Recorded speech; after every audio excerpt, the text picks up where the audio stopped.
بسم اللہ الرحمن الرحیم الحمد للہ رب العالمین والصلاة والسلام علی رسولہ الکریم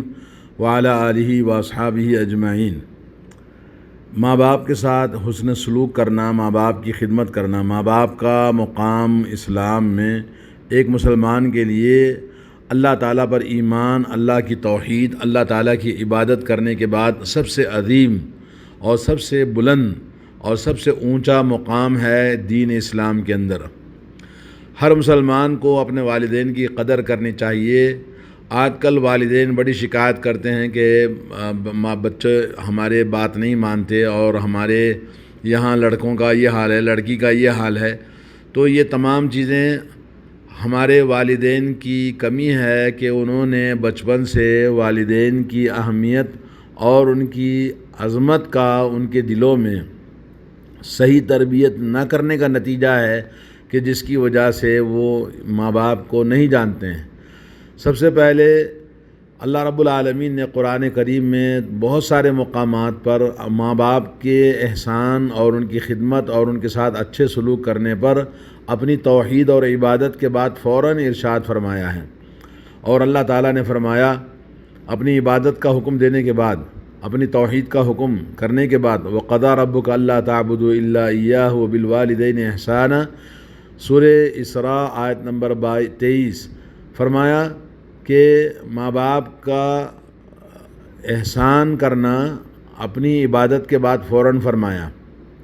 یعنی اللہ رب العالمین کی اللہ وحدہ لا شریک کی عبادت کرنے کے بعد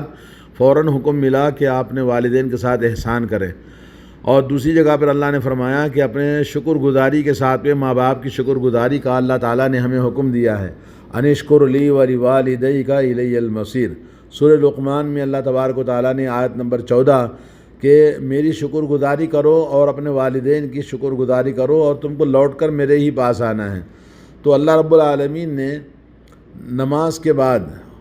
اپنے عبادتوں میں سب سے عظیم عبادت توحید کے بعد نماز ہے۔ نماز کے ساتھ اللہ کے نبی صلی اللہ علیہ وسلم نے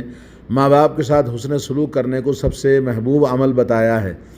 حضرت عبداللہ بن مسعود رضی اللہ تعالیٰ عنہ فرماتے ہیں، میں نے نبی کریم صلی اللہ علیہ وسلم سے پوچھا ای العمل احب الی اللہ عز وجل، سب سے محبوب عمل اللہ کے نزدیک کیا ہے؟ تو آپ نے فرمایا الصلاۃ علی وقتہا، اول وقت میں نماز پڑھنا۔ قال ثم ای، پھر میں نے پوچھا کہ سب سے افضل عمل کیا ہے؟ تو آپ نے فرمایا بر الوالدین، والدین کے ساتھ حسن سلوک کرنا۔ اور اسی طرح سے نبی کریم صلی اللہ علیہ وسلم نے اس آدمی کو جہاد میں جانے سے منع فرمایا، اجازت نہیں دی، اور یہ کہا کہ پہلے اپنے والدین سے اجازت لے لو اور اس کے بعد پھر جہاد میں جاؤ۔ جب اس نے سوال کیا کہ میں جہاد میں جانا چاہتا ہوں، میں نے نام لکھوایا ہے، تو آپ نے پوچھا کیا تمہارے ماں باپ زندہ ہیں؟ اس نے کہا ہاں۔ تو کہا ففیہما فجاہد، جاؤ اپنے ماں باپ کے اندر جہاد کرو۔ یعنی جہاد اسلام کے اعمال میں سب سے اونچا اور سب سے بلند اور سب سے اعلیٰ مقام ہے اعمال میں۔ لیکن اللہ کے نبی صلی اللہ علیہ وسلم نے فرمایا اگر ماں باپ ہیں تو پہلے ماں باپ کی خدمت کرنا، ماں باپ کے اندر جہاد کرنا، ماں باپ کی خدمت کرنا سب سے بلند مقام اس کو عطا فرمایا۔ ایک اور حدیث میں اللہ کے نبی صلی اللہ علیہ وسلم کے پاس ایک شخص آیا اور اس نے کہا کہ میں آپ کے پاس بیعت کرنے کے لیے آیا ہوں، ہجرت کرنا چاہتا ہوں اور میں نے ماں باپ کو روتے ہوئے چھوڑا ہے۔ تو آپ نے فرمایا ارجع الیہما فاضحکہما کما ابکیتہما، تم واپس جاؤ اپنے ماں باپ کے پاس، جیسے تم ان کو روتے ہوئے چھوڑ کر آئے ہو ویسے ہی جا کر ان دونوں کو ہنساؤ، کیونکہ ماں باپ کی رضامندی کسی بھی چیز میں سب سے اولیت رکھتی ہے۔ اور آدمی ہجرت کرنا چاہتا ہے تو ہجرت کے لیے بھی سب سے پہلے ماں باپ کا حکم اور ان کی اجازت ضروری ہے۔ ایک صحابی یمن سے آئے ہجرت کرتے ہوئے، تو اللہ کے نبی صلی اللہ علیہ وسلم نے پوچھا کہ حل لک احد بالیمن، کیا تمہارا یمن میں کوئی ہے؟ تو اس نے کہا ابوایا، میرے والدین ہیں۔ تو آپ نے پوچھا اذنا لک، کیا انہوں نے تم کو اجازت دی ہے؟ اس نے کہا قال لا، قال ارجع الیہما فاستأذنہما، یمن کو واپس جاؤ اپنے ماں باپ سے اجازت لے کر آنا۔ تو اتنا بڑا ہجرت کر کے یمن سے مدینہ منورہ ایک صحابی آتے ہیں، تو نبی علیہ الصلوۃ والسلام نے کہا پہلے ماں باپ کی اجازت لو۔ اسلام میں جہاد بہت ہی اونچا مقام ہے، فرض عین تب بھی اور فرض کفایہ۔ اگر فرض کفایہ ہے جہاد کرنا اللہ کے راستے میں، تو ماں باپ کی خدمت کرنا، ماں باپ کا دیکھ بھال کرنا، ماں باپ کو رضامندی حاصل کرنا فرض عین ہے،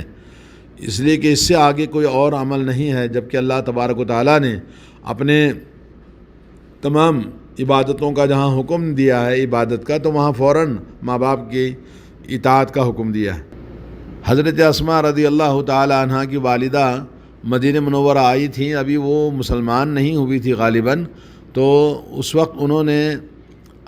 کچھ بیٹی سے اپنا کچھ یعنی خدمت لینے کے لیے آئی تھی، تو حضرت اسماء نے اللہ کے نبی صلی اللہ علیہ وسلم سے کہا کہ میری ماں آئی ہے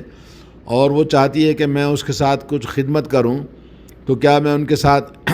صلہ رحمی کروں یا ان کی خدمت جو چاہتی ہیں وہ پورا کروں؟ تو اللہ کے نبی نے فرمایا نعم، آپ ان کی خواہش ہے، جو وہ چاہتی ہیں ان کو پورا کرو۔ لیکن ایک بات یہ ہے کہ ماں باپ اگر مشرک ہیں اور اپنے بچوں کو شرک کرنے پر مجبور کرتے ہیں، تو اس وقت میں اللہ تعالیٰ کی نافرمانی اور شرک کرنے پر ماں باپ کی اطاعت نہیں کی جائے گی۔ اللہ نے فرمایا وَإِن جَاهَدَاكَ عَلَىٰ أَن تُشْرِكَ بِي مَا لَيْسَ لَكَ بِهِ عِلْمٌ فَلَا تُطِعْهُمَا، اگر وہ تجھے زبردستی کریں دونوں کہ تو اللہ تعالیٰ کے ساتھ شرک کرو تو ان کی اطاعت نہ کرو، سورہ لقمان آیت نمبر 15۔ لیکن اگر ماں باپ مشرک ہوں، کافر ہوں، تب بھی ان کے ساتھ اللہ نے حکم دیا وَوَصَّيْنَا الْإِنسَانَ بِوَالِدَيْهِ حُسْنًا، سورہ عنکبوت آیت نمبر 8، اللہ نے فرمایا کہ ماں باپ کے ساتھ حسن سلوک کرو، اگرچہ کہ وہ کافر ہی کیوں نہ ہو، اگرچہ کہ وہ مشرک ہی کیوں نہ ہو۔ وَإِن جَاهَدَاكَ عَلَىٰ أَن تُشْرِكَ بِي مَا لَيْسَ لَكَ بِهِ عِلْمٌ فَلَا تُطِعْهُمَا، اگرچہ وہ مشرک ہیں، شرک کرنے پر زبردستی کرتے ہیں، جیسے آج کل بہت سارے ماں باپ جو درگاہ، فاتحہ، نیاز، بابا اور یہ سب تعویذ گنڈا شرک کرنے والے ہیں، اور اپنے بچوں کے لیے اکثر وہ شرک کرنے کے لیے، فاتحہ نیاز کرنے کے لیے، یا کہ کسی بابا مرشد کے پاس جانے یا تعویذ گنڈا لا کر پہناتی ہیں۔ اکثر ہم گھروں میں کہتے ہیں کہ بھائی آپ اپنے بچوں کے گلے میں تعویذ کیوں ڈالے ہیں، تعویذ نہیں ڈالنا چاہیے، تو وہ کہتے ہیں جی ہماری ماں نے ڈالا ہے یا ہماری ساس نے ڈالا ہے۔ اس طرح سے گھر کی جو بڑی عورتیں ہیں وہ اکثر شرک کرتی ہیں اور شرک کرنے پر مجبور کرتی ہیں، حالانکہ بہت بڑا گناہ ہے اس طرح سے گلے میں بچوں کے تعویذ ڈالنا، بچوں کے پیروں میں کالا دھاگا، گلے میں دھاگا من کا ڈالنا، عورت کے بہو کے گلے میں لا کے ڈالنا، یہ سب شرک والے کام ہیں، اس سے انکار کرنا چاہیے اور اس طرح کے شرک کرنے کی اجازت نہیں ہے۔ اور یہ جو آیت تقریباً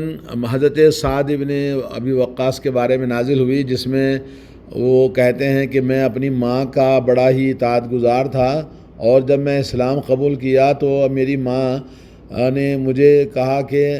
میں کھانا نہیں کھاؤں گی، پانی نہیں پیوں گی، یہاں تک کہ میں ایسے ہی مر جاؤں گی۔ تو یہاں تک کہ یعنی اس کی حالت بالکل خراب ہوئی، اور یہاں تک کہا جانے لگا کہ اپنی ماں کے ساتھ میں یا تو مخالفت کرو یا تو ماں کو چھوڑ دو، یعنی یا تو ماں کی نافرمانی کرو، ماں کو ایسے ہی مرنے کے لیے چھوڑ دو جبکہ وہ مشرکہ تھی، اور یا تو پھر ماں کی اطاعت کرنا۔ تو مجبور ہو گئے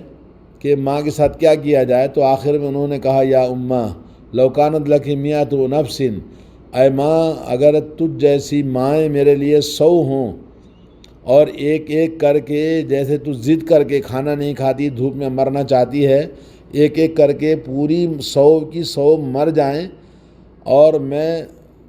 تم یہ چاہتی کہ میں مشرک بن جاؤں، تو میں کبھی اس دین کو نہیں چھوڑ سکتا، چاہے تم کھاؤ یا نہ کھاؤ۔ آخر انہوں نے اپنی ہار مان لی اور کھانا شروع کر دیا، اور حضرت سعد بن ابی وقاص رضی اللہ تعالیٰ عنہ اپنے دین پر قائم رہے۔ اور اللہ کے نبی صلی اللہ علیہ وسلم کی وہ حدیث کہ جس میں آپ نے فرمایا کہ اگر ماں باپ میں سے کسی ایک کو پائے یا دونوں کو پائے اور جنت میں نہ جائے، وہ شخص برباد ہوا اور ہلاک ہوا، جہنم رسید ہوا۔ حضرت جبریل نے بد دعا کی تو اللہ کے نبی نے آمین کہا رمضان مبارک کے اندر۔ تو اللہ کے نبی صلی اللہ علیہ وسلم نے جو کچھ ہمیں وصیت فرمائی ہے، تو ماں باپ کے ساتھ میں ہر قسم کا احسان کرنا، نیک سلوک کرنا اور صلہ رحمی کرنا، محبت کرنا اور نرمی سے بات کرنا، ان کے سامنے جھک کر بات کرنا اور ان کو سختی سے زبان درازی نہیں کرنا اور ان کے سامنے اونچی آواز سے بات نہیں کرنا، اور اسی طرح سے جب ان سے بات کریں تو بہت پیار سے محبت سے ان کو پکارنا، امی اور ابو جیسے بھی الفاظ ہیں تو ادب و احترام کے ساتھ بلانا، اور اسی طرح سے ان کو بے عزتی کے ساتھ کوئی بھی جھڑک دینا، بات کرنا۔ قرآن کریم میں اللہ نے فرمایا وَاخْفِضْ لَهُمَا جَنَاحَ الذُّلِّ مِنَ الرَّحْمَةِ، مہربانی کرتے ہوئے ان کے سامنے بالکل جھک کے جاؤ، جھک کے بات کرو، اور اسی طرح سے فرمایا کہ وَلَا تَقُلْ لَهُمَا اُفٍّ، ان کو اف تک نہ کہو۔ کہتے ہیں کہ اگر اف یعنی یہ تو ایک ہلکا سا کلمہ ہے، اگر اس سے بھی کم اگر کوئی اور چیز ہوتی جس میں انسان اپنی اکتاہٹ کو ظاہر کرتا ہے تو اف سے بڑھ کر بھی اگر کوئی بات ہوتی تو اللہ تعالیٰ وہ بھی بتا دیتا۔ مطلب یہ کہ سب سے آخری چیز ہے جس میں انسان بیزار ہوتا ہے، کسی سے ناراض ہوتا ہے یا کہ وہ اکتا جاتا ہے تو کہتا اف، تو اف تک بھی کہنا اللہ نے منع فرمایا، حرام ہے، ان کے سامنے اس طرح سے کہنا چاہیے۔ تو اللہ کے نبی صلی اللہ علیہ وسلم نے ماں باپ کے بارے میں بڑی وصیت فرمائی۔ والدین میں سب سے بڑا درجہ ماں کا درجہ ہے، کیونکہ اللہ نے قرآن کریم میں فرمایا کہ ماں تکلیف پر تکلیف برداشت کرتے ہوئے، کمزوری پر کمزوری اٹھاتے ہوئے، اور ہر جگہ اللہ نے ماں کو اولیت دی ہے۔ قرآن میں نبی علیہ الصلوۃ والسلام نے بھی سب سے پہلے جب پوچھا صحابی نے کہ دونوں میں سے کون زیادہ حقدار ہے کہ ان کے ساتھ میں حسن سلوک کروں،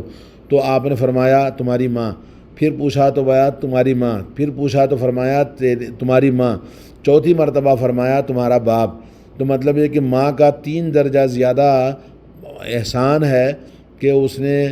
اپنی پیٹ میں رکھا، تکلیف اور مصیبت اٹھا کر جنم دیا، پھر اس کے بعد اپنے 2 سال تک اسے دودھ پلاتی رہی، اپنا زندگی کا سب سے عظیم حصہ اس کو بناتی ہے ماں، اس لیے ماں کا احسان سب سے زیادہ ہے۔ آج کل کے زمانے میں لوگ ماں باپ کی سب سے زیادہ قدر کرنے میں نافرمانی ماں کی کرتے ہیں، تو ماں کی نافرمانی بہت مہنگی ہوتی ہے۔ بسا اوقات اللہ تبارک و تعالیٰ اس دنیا کے اندر ہی ان کو عذاب دیتا ہے جو ماں باپ کی نافرمانی کرتے ہیں۔ اللہ تعالیٰ سے دعا ہے کہ اللہ تبارک و تعالیٰ ہمارے بچوں کو نصیحت اور عبرت عطا فرمائے اور اللہ کے دین پر عمل کرنے کی اور ماں باپ کی اطاعت کرنے کی توفیق عطا فرمائے۔ السلام علیکم ورحمۃ اللہ وبرکاتہ۔